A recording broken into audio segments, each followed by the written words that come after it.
Quels métiers AI vont te permettre de t'en mettre plein les poches? On va parler de ça aujourd'hui. Je vais discuter des différents métiers que moi je connais et que j'ai appris pendant mon expérience depuis 2017 que je travaille dans l'IA. Donc je vais discuter des taux journaliers en tant que freelance, des salaires annuels bruts dans le métier, des compétences à connaître, des barrières à l'entrée. Est-ce que c'est compliqué de rentrer dans chaque métier ou pas? Et aussi, quel est le niveau de stress associé à chacun de ces métiers?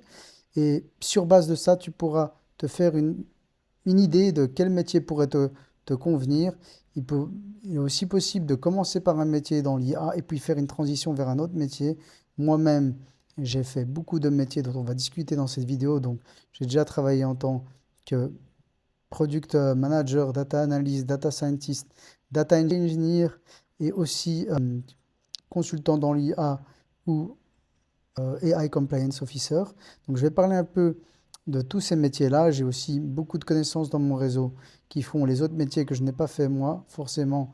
Donc, et j'ai aussi travaillé beaucoup avec ces gens-là. Donc je vais t'en parler de tout ça maintenant. Donc commençons par le premier métier, sans plus attendre, le data analyst. Donc le data analyst, taux journalier freelance, il peut aller chercher entre 400 et 700 euros la journée très facilement. Data analyst en général, c'est toujours mieux quand il a une compétence métier, donc par exemple, compétence domaine. Donc s'il connaît par exemple le secteur de la banque ou le secteur euh, de l'industrie automobile, voilà, il va pouvoir en fait analyser des données, faire des présentations, faire des dashboards, automatiser les présentations et communiquer en fait des insights, en fait une perspective par rapport à ces données aux gens importants, aux gens décisionnaires. Donc j'ai mis la barrière à l'entrée basse.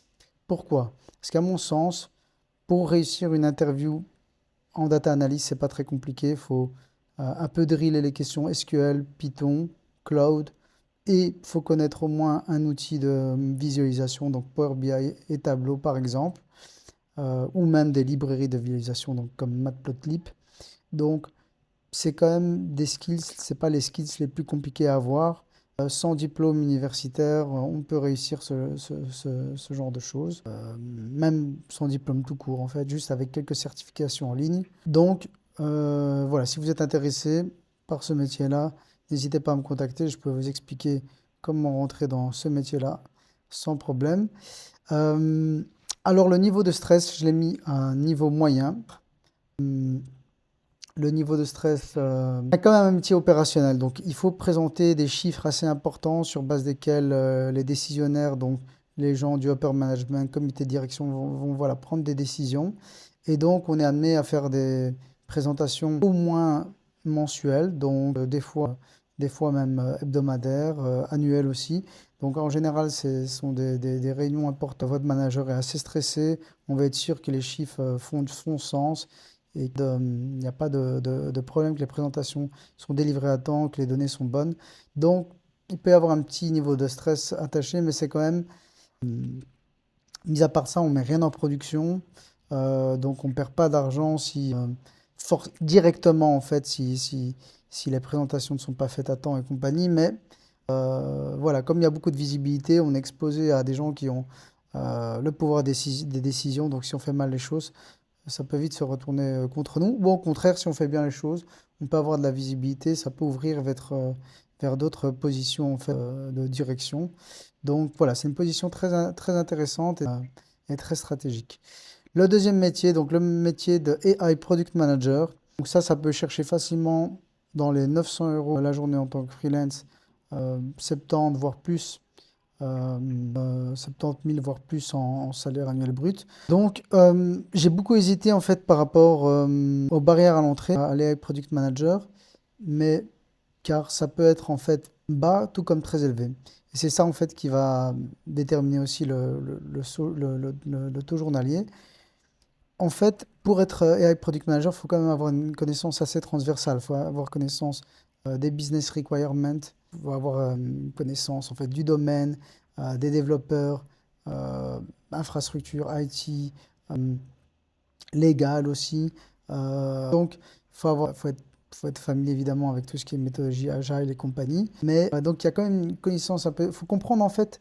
ce que tout le monde dit en fait. Et tout le monde en fait a son propre jargon. Et le business parle d'une manière complètement non technique. Et les mecs du développement parlent d'une manière hyper technique. Et il faut en fait pouvoir faire la conjonction entre tout ça, la liaison entre tout ça et tout coordonner. Donc, pour moi, c'est une position quand même très, très, très stressante, car il y a toujours plein des réunions quotidiennes, voilà. Il faut toujours pousser les gens pour qu'ils fassent leurs choses, les suivre dans ce qu'ils font. Il y a du stress parce qu'il y a des échéances à respecter. Les projets sont évidemment toujours en retard, donc ça retombe sur vous. Il y a toujours aussi un manque de ressources, le budget, et il faut étendre les budgets, il faut y défendre aussi pourquoi est-ce que on a besoin d'une extension de budget, pourquoi est-ce que ça a pris plus de temps. Donc c'est quand même assez stressant comme position. Mais, et voilà, et il me semble qu'il y a beaucoup de développeurs aussi des fois qui espèrent en fait de partir du développement, qui avaient peur en fait avec l'arrivée des AI, que le code, voilà, la capacité de coding allait plus être vraiment utile et que voulaient se réfugier dans ce genre de métier, mais il me semble que c'est quand même encore plus stressant que le simple métier de développeur, même si c'est censé être une position non technique à la base. Voilà. Le troisième métier qui va chercher si à peu près les 700-900 euros la journée facile, dépendant de l'expérience, c'est le métier de data scientist.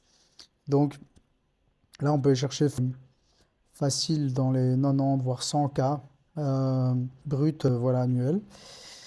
Donc le data scientist, la barrière à entrée, elle est quand même assez élevée.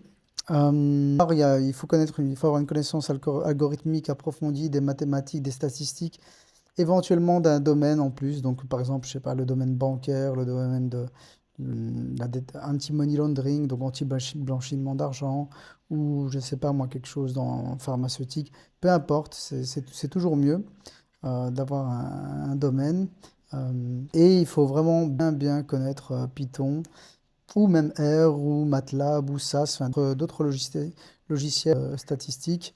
Il faut aussi connaître SQL et avoir un peu des connaissances d'outils d'industrialisation, donc un peu de connaissances DevOps quand même, car les codes, les modèles qu'on va construire, ils seront éventuellement, s'ils font des bons résultats, s'il y a des bonnes, si maintenant le business le perçoit comme pouvant potentiellement résoudre des problèmes, il faudra les mettre en production.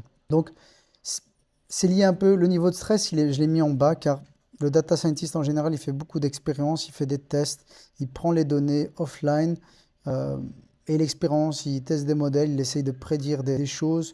Donc, prenons l'exemple de détection de fraude. Il va y avoir des analystes qui vont détecter des fraudes, on va dire manuellement. Ben, le data scientist, il va essayer de construire un modèle pour détecter ces fraudes automatiquement, mais il ne va pas mettre directement la chose en production, il va faire des tests.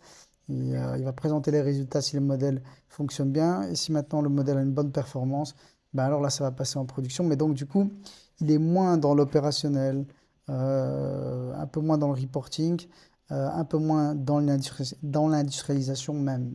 Si ça va lui arriver à un moment donné de mettre le modèle euh, en production. Donc, pour ces raisons-là, c'est pour ça que j'ai mis le niveau de stress un petit peu plus bas.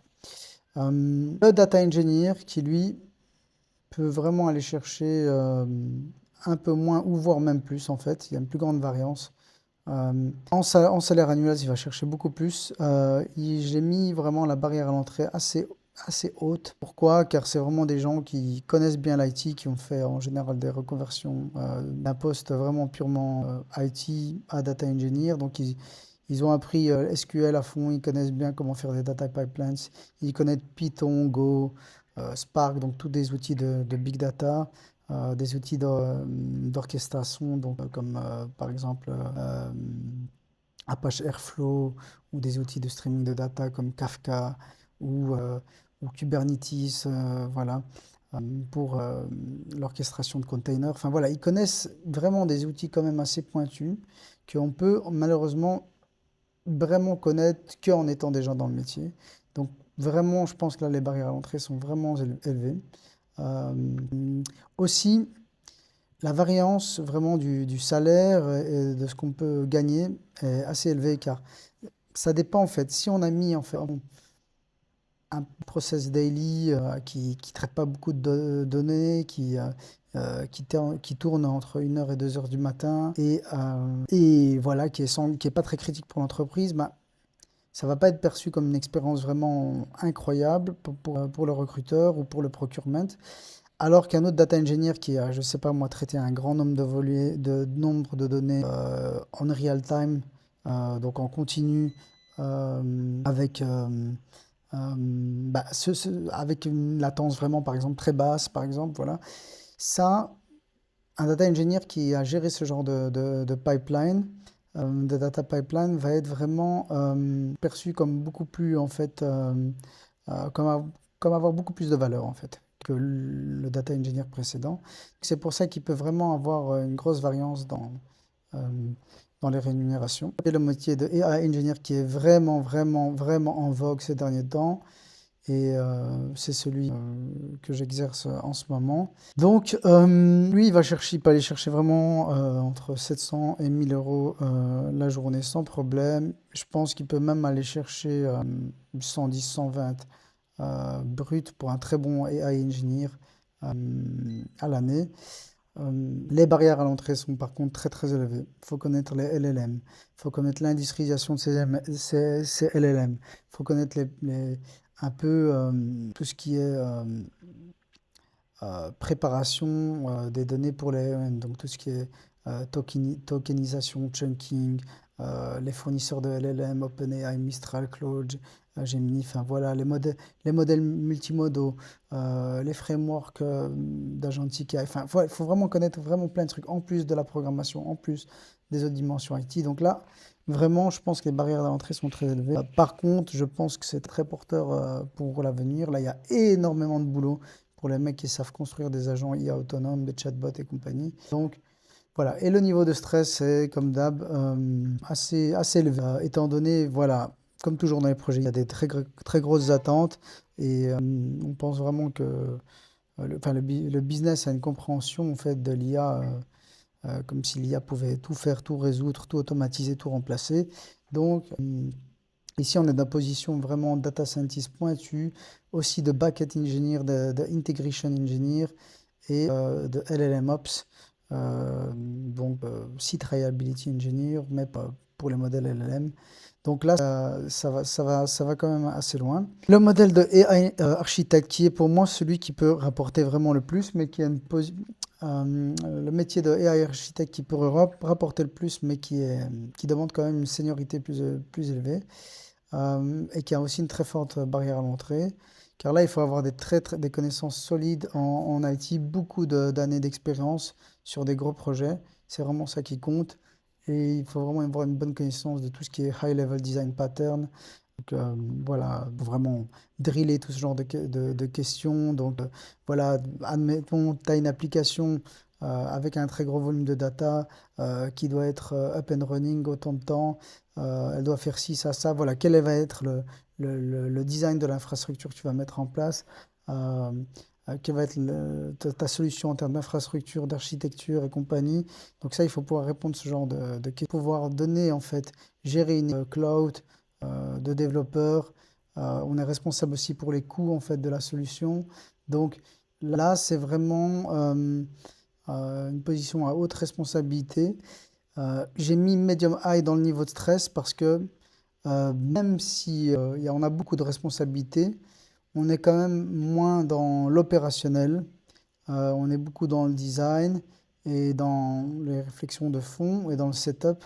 Donc voilà, le salaire plus élevé elle est légitimisé en raison de la seniorité, de la connaissance profonde du projet et des responsabilités que l'on a. Mais ce n'est pas forcément la position la plus stressante. Par contre, s'il y a quelque chose qui foire, s'il y a quelque chose en termes de sécurité, si dans l'infrastructure on n'a pas prévu en fait assez de ressources euh, pour gérer la load, gérer la charge en fait de requêtes qu'il y a ou gérer le nombre de données qu'il y a, ben enfin, ça peut avoir des répercussions. J'ai vu des AI architectes qui sont fait vraiment, qui étaient très très très compétents et qui se sont fait remplacer du jour au lendemain. Donc voilà, quand même position un peu stressante, mais voilà, assez rémunératrice comme on voit ici. Je vais pas, la position de MLOps, LLMOps Engineer, je vais pas trop m'attarder dessus. C'est une position qui est un peu en train de disparaître car elle est un peu remplacée par celle de AI Engineer et de DevOps en fait. Même la position de DevOps en fait est en train de se scinder aussi en deux. Mais voilà, en gros historiquement c'était le mec qui mettait en production les modèles qui étaient faits par l'équipe de Data Science et qui aussi les monitorait. Donc évidemment, pas besoin de dire que beaucoup de stress par rapport à ça. Et AI Consultant, donc là, c'est des mecs en fait avec un profil assez généraliste, une bonne connaissance théorique de l'IA réglementaire. Ils sont un peu, ils arrivent en fait un peu comme en body leasing et eux, ils vont faire du testing, peut-être un peu de développement ou faire voilà un peu de la compliance checklist, de l'audit des systèmes AI.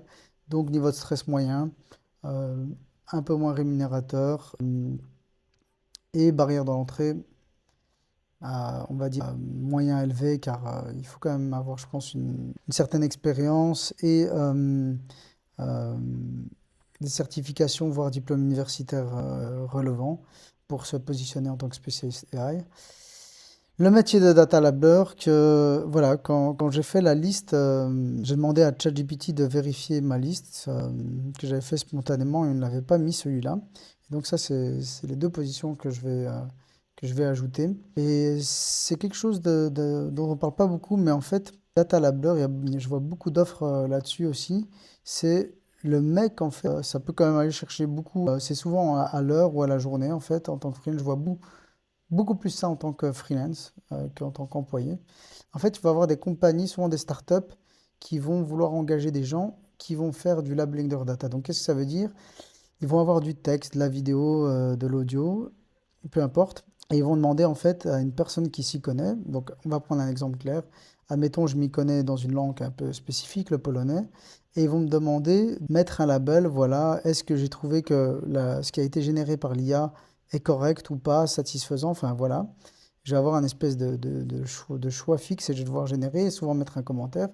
Et je vais devoir faire ça pour plein, en fait. Ça peut être par exemple pour des images, voilà, est-ce que ça c'est un chat, c'est un chien, enfin je prends quelque chose de vraiment très simple, mais ça peut être des choses comme ça, ou alors d'y dire, comparer est-ce que cet audio est meilleur que celui-là, plein d'exemples de cette manière-là.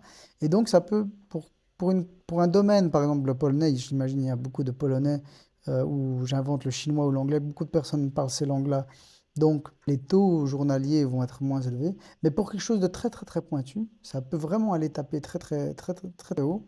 Évidemment, ça va être à l'heure. Donc c'est quelque chose éventuellement qu'on peut même faire en plus d'un boulot à temps plein.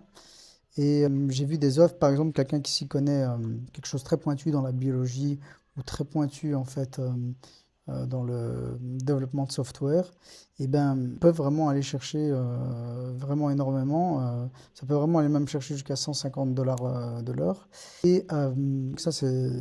Mais voilà, le désavantage de ce boulot, c'est que je pense que c'est vraiment pour des très très courtes périodes et que c'est pas un boulot pérenne. Donc j'investirai pas en fait vraiment là-dedans. C'est vraiment quelque chose en fait un one-off, un one-shot. Mais voilà, c'est quelque chose quand même à savoir le boulot de data labeler. Niveau de stress évidemment assez élevé parce que on attend des résultats très très rapidement et une fois que la startup en fait qui fait ces modèles très spécialisés a jugé que voilà elle a assez de données annotées, labellisées d'entraînement, et ben elle licencie tout le monde et voilà. Le dernier boulot, c'est celui de AI Compliance Officer. Ça peut aller chercher aussi énormément, celui qui connaît la réglementation AI. Donc, il peut aller chercher vraiment beaucoup d'argent. Voilà.